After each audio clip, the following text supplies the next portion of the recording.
Hello friends, in this video I will explain the ball poem in detail. किसी को अपना प्यारा चीज़ खो जाने से वो दर्द कैसे सहता है और खोने का अनुभव से उसे क्या शिक्षा मिलती है, ऐसा ही लाइफ के कुछ रियल बातें पोएट जॉन बेरीमैन इस पोएम के माध्यम से वर्णन कर रहा है।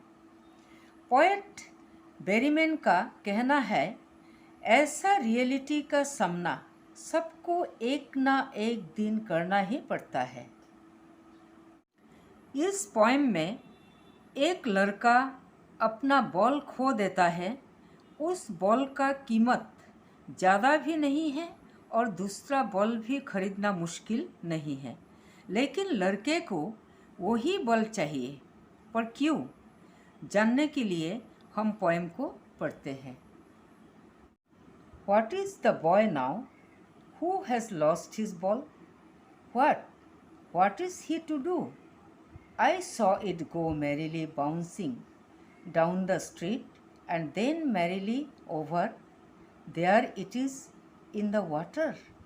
No use to say, oh, there are other balls. उस लड़के ने खुशी खुशी बॉल को उछलते हुए और गली में जाते हुए देखा। बाद में बॉल उछलते हुए पानी में चली गई। अब बॉल खो जाने के बाद वो लड़का क्या करने वाला है? पोएट के अनुसार लड़के को यही कहकर सांत्वना देना बेकार होगा कि उसे दूसरा बॉल मिल सकता है। An ultimate shaking grief fixes the boy as he stands rigid, trembling, staring down all his young days into the harbor where his ball went. I would not intrude on him. A dime, another ball is worthless. अब वो लड़का बहुत परेशान है और दुख से वह कठोर हो गया और कठोरता से कांपते हुए उसे चाइल्डहुड डेज यानी कि बचपन के दिनों याद आ गया।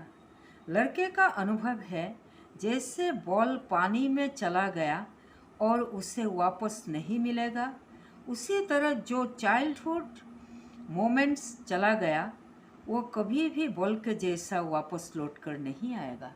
इसीलिए लड़का बॉल को खोकर बहुत दुखी है। Now, he senses first responsibility in a world of possessions. People will take balls, balls will be lost always, little boy. And no one buys a ball back, money is external.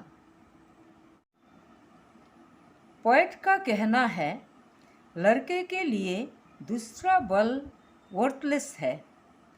इस उदाहरण के द्वारा वो अपना पहला responsibility अनुभव कर रहा है। पोएट कहता है, लोग बॉल खरीदते रहेंगे और छोटा लड़का हमेशा बॉल खोते रहते हैं। पोएट कहते हैं, बॉल को खोकर लड़के को यही शिक्षा मिला है कि नुकसान इमैटेरियल है और मनी एक बाहरी चीज़ है जो मेमोरीज और मोमेंट्स को खरीद नहीं सकता। He is learning well behind his desperate eyes the epistemology of loss, how to stand up, knowing what every man must one day know and most know many days how to stand up. Ball को खोकर लड़के ने अपनी निराश आँखों से देख रहा है। निराश मीन्स डेस्परेट आइज, निराश आँखों। वो खोने का ज्ञान शास्त्र सीख रहा है। ज्ञान शास्त्र मीन्स एपिस्टेमोलॉजी। वो सीख रहा है हाउ टू स्टैंड अप, इसका सामना कैसे किया जाए। जो हर व्यक्ति के सामने एक न एक दिन आनी ही है, और अधिकांश लोग जिसे उस स्थिति का सामना करना है सीखने में बहुत दिन लगा देते हैं। इस पोएम के सेंट्रल आइडिया है कुछ चीज़ खोने का दर्द को महसूस करना और उसे स्वीकार या एक्सेप्ट करने का करेज या साहस रखना। लड़का अपना फेवरेट बॉल को खोता है और परेशान होता है।